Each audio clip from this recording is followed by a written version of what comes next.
alors bala ñuy ñëwaat ci local yi ak ay investiture am ak yooyu ak jafe-jafe yu jur dafa am lu am solo lu mu wax Mame Birame Wathie mooy le fait que l'APR nekkul un parti structuré comme yi ñu xamoon finalement le président Macky Sall rek moom nga mën a xam ne moom mooy kii ci parti mais le reste peut-être le patron des cadres Abdoulaye Diouf Sarr le porte-parole Seydou Gueye mais sinon à la base amul structuration bi war est-ce que c'est pas finalement un désordre boo xam ne le président ci boobu moom moo ko créé pour que parti bi nekk exclusivement à son service.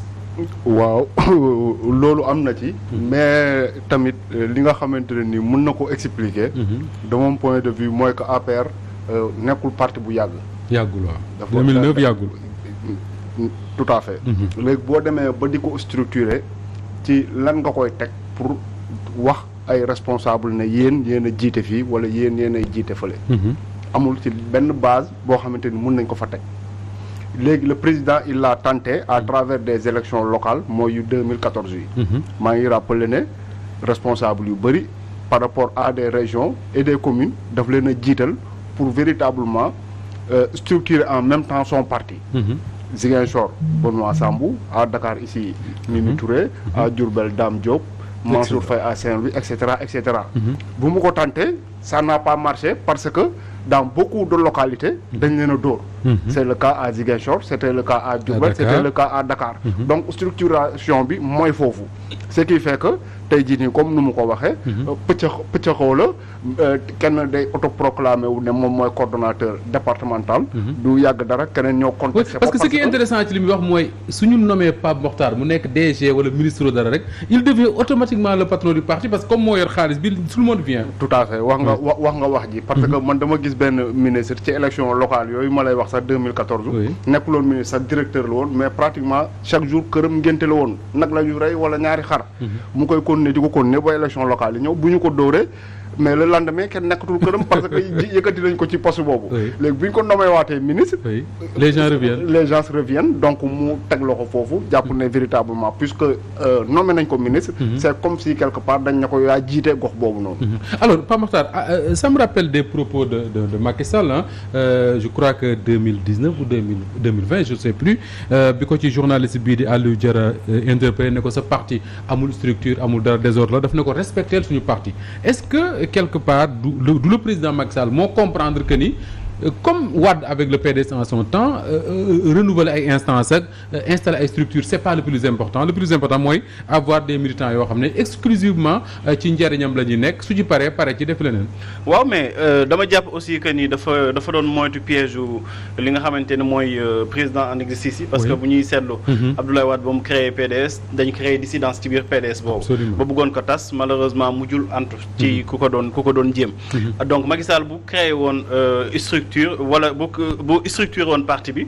créé par exemple ay numéro 2. ci saas Abdoulaye Wade da koy jënd. parce que peut-être mën na bañ a jënd conviction Macky Sall mais ñi topp ci moom mën na fexe ba jaar si ñooñu ba tas parti bi. indi dissidence ba parti bi dootu mën a am benn progression. donc je pense que ni boo xoolee parti yu mujj créé yëpp boo xoolee secrétariat bi kese moom mooy fonctionner. mais le reste dañ koy bàyyi vacant ay coordination la ñuy teg noonu rek di ko bàyyi noonu parce que en fait li ñuy ragal rek mooy piège de division bu gars yi di créé.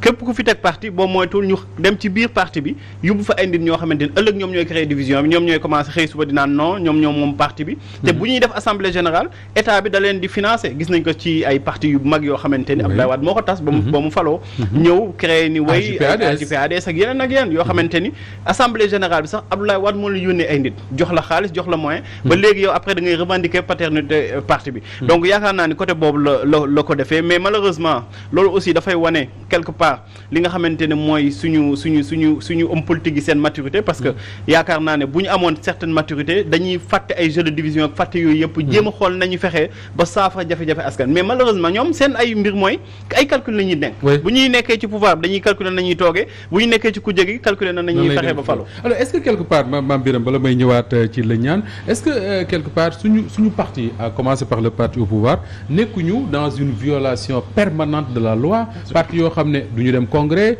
du ñu déposer seen ay je sais pas seen ay comptes financiers duñu doon maa ngi dégg sax parfois waa Pastef fi di tooñ naan ñoom au moins ils déposent leur compte financier au ministère de l'Intérieur mais là on a l'impression que parti yi ils veulent qu'on exerce la loi mais ci seen biir mënu ci exercer benn loi. man de ci sama xam-xam. yaakaar naa ne ñetti parti au Sénégal ñoo mas a ki leen fondé créé leen. ñetti parti ñoo mas a changé leader. ci li ma xam. waaw muy LD. PIT. ak Talla Sylla mi fondé parti ñu nangu ko ci loxoom. nangu ko donc 3 yooyu laa xam Sénégal mais sinon. pour le reste RND dafay changer ay instances. oui bu Cheikh Anta Diop. RND dem na ba. nekk entre Diallo Diop ak Madior Diouf ñu koy xëccoo. waaw mais sinon pour le reste ka ko créé ba jusqu'à présent. moom moo koy jiite.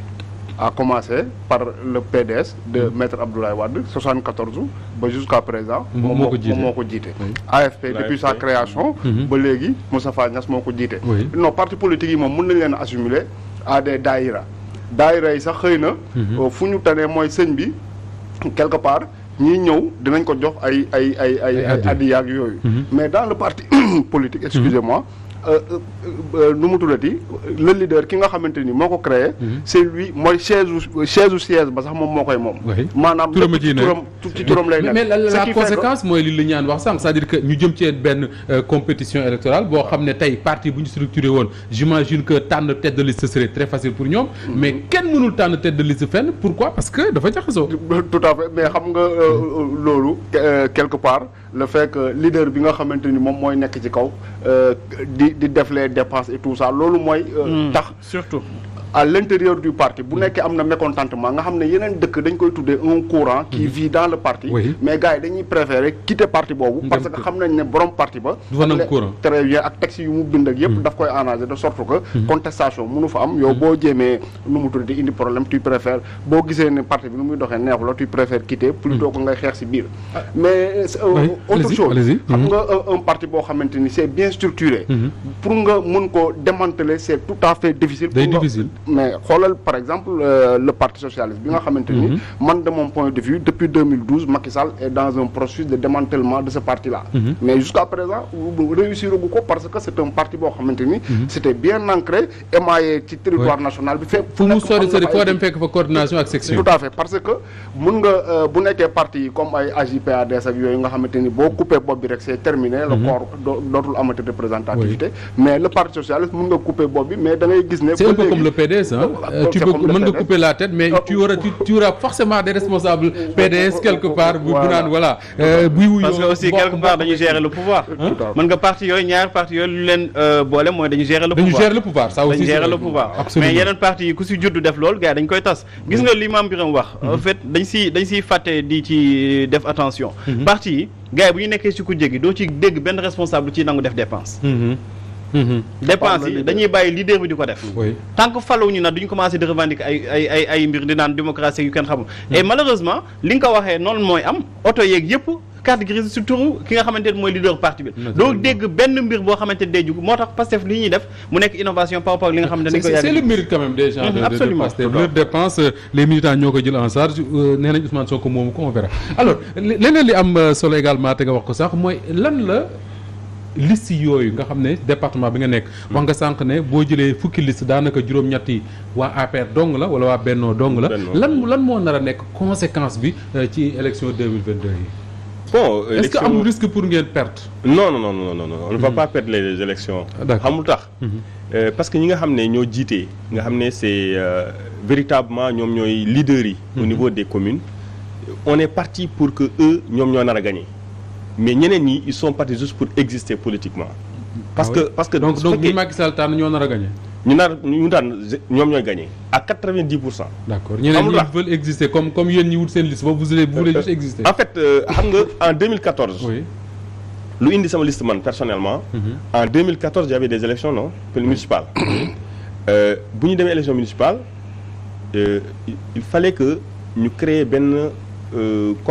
conglomérat pour que les gens aillent ensemble aux élections gis nga wax ji président waxoon liste parallèle du ko nangu c'est pas la première fois ma koy wax il l'avait dit en 2014 mais les gens n'ont pas suivi aujourd'hui encore les gens n'ont pas encore suivi et je pense que bii sax moo gën a grave bu 2014 parce que la plupart il y a plus de listes parallèles ci bii nii bii mu 2014 oui effectivement parce que ñi nga xam ne ils n'ont pas fait liste parallèle ils ont regretté de ne pas avoir fait des listes parallèles. Parce que loolu moo leen permettre ñu dundal seen parti recueillir seen base. Parce que am na ñoo xam ils ont perdu leur base à cause de ça. à cause de ça parce qu'ils ne sont pas allés aux élections. Mame Birame mas na ko wax l'élection locale daf lay permettre nga garder. voilà le contact avec la base. avec la base. oui te tey jii xam nga pour ne pas balaa may tontu si li nga wax léegi. ma revenir un peu si li ngeen wax sànq. mooy par rapport ak Macky Sall ak le fait que parti bi c'est pas structuré wu ko. mais benn mbir moo am. bon vous n'avez pas oublié parce qu'en 2012. quand le président Macky Sall a gagné les élections au premier tour avec 26%. oui pour aller au deuxième tour mënoon a dem moom kese face à Abdoulaye Wade. mais pour se conforter moo tax mu xëcc ñeneen ñi ne Benno Bokk Yaakaar. oui pour éviter que Benno bi tas. aujourd'hui soo xoolee dañu bañ a wax ne Benno parti la. mais en vérité. Benno fonctionne comme un parti ça fonctionne comme un parti. parce que soo seetlee à chaque fois ils vont dire que le quota de PS le quota de l'AFP le quota de nangam. et ça s'est passé dans plusieurs mairies en disant. oui on laisse les maires qui étaient là à leur position. initiale c'est pour permettre ñi nga xam ne ay PS lañu suñu demoon. ce sont des gens de l'APR ou de Benno qui vont gagner. mais il fallait les laisser là-bas pour au moins. mu am un semblant. de genre jumelage boo xam ne dañ koy def au niveau des autres partis. léegi lan moo tax nga tànn yow ak ñi nga àndal. mais pour revenir à ce que j'avais dit tout à l'heure en 2014 man personnellement je pouvais créer une liste parallèle. mais j'ai refusé de le faire parce que benn instant il fallait soit être avec Cheikh Oumar Anne ou bien aller rejoindre Cheikh Kane Diallo j'ai dit non je ne peux pas laisser Kane Diallo en 2009 et revenir encore pour le soutenir au local. c'est pas possible je peux pas le faire. comme déggoo ma ak Cheikh Oumar Anne. nga dem ak nga toog seetaan ma toog. bañ a wax dara mais pourquoi li nga defoon 2014 defoo ko bii pas. parce que j'ai compris que su fekkoon tey jii on avait reconduit le même schéma. dañu war a wootewaat ñi nga xam ne ils sont aux alentours ñu woo leen ñu leen j'ai reçu le récépissé de Benno Bokk Yaakaar. maintenant nii la ñu nar a demee on va vous appeler pour qu'on travaille ensemble. mais malheureusement ça n'a pas eu lieu. et que les gens ont compris dès le départ. que lii nar na am parce que lu tax Adama Faye créer listam il est à l'APR non. oui il est toujours à l'APR. donc il est toujours daal da ngeen di bàyyi ba élection locale ñëw rek ngeen di xëpp ci kaa ni créer problème quoi. non. loolu lay niróol nag. en fait parce que élection locale lu 2014 ci la leen gëj a déggee ba 2000 ba 2021. non te Adama Faye même taxawaay bi la amoon pratiquement contre Mimi Touré à Grand Yoff. voilà parce que xam nga su fekkee loo gis ci àdduna. jàngat nga ci am. en 2014 on avait pensé quand même que le parti jàng na ci lu bëri loo xam ne ëllëg. on va éviter d'arriver à ce truc là à ce travers. et malheureusement dafa gën a compliqué que li fi nekkoon. mais il fallait juste faire en sorte que les militants yi nga xam ne les responsables politiques. ñi nga xam ne dañu engagé dans les batailles ñu woo leen autour de l'essentiel. très bien ce qui a été fait à Podor pouvait se faire ailleurs. oui mais qu'est-ce qui lan moo leen opposé pratiquement ak les gens les responsables APR de Podor ba ngeen tànn dem ànd ak Adama Faye c'est quoi le problème.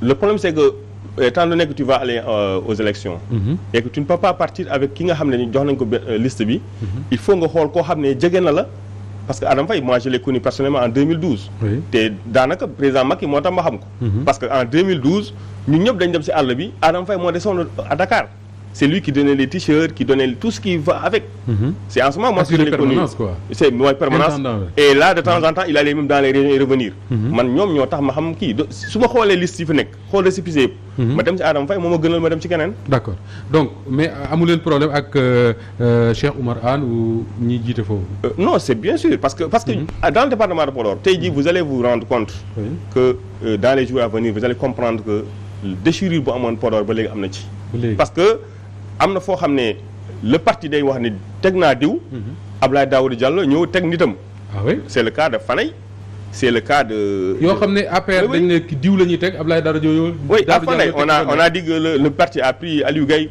le maire sortant mais son chef de cabinet Khalidou Kane moom lañ jël ñu jox ko récépissé mu dem pour faire face au maire sortant oui bien sûr à Pété c'est la même chose Djibi Mbaye c'est le maire sortant bon il y a Moussa Thiam qui est sorti pour lui faire face il y en a beaucoup dans le département de Podor et ça pose problème mais le président va dire que au finish c'est l'APR qui gagne quel que soit le gagnant ou le perdant ça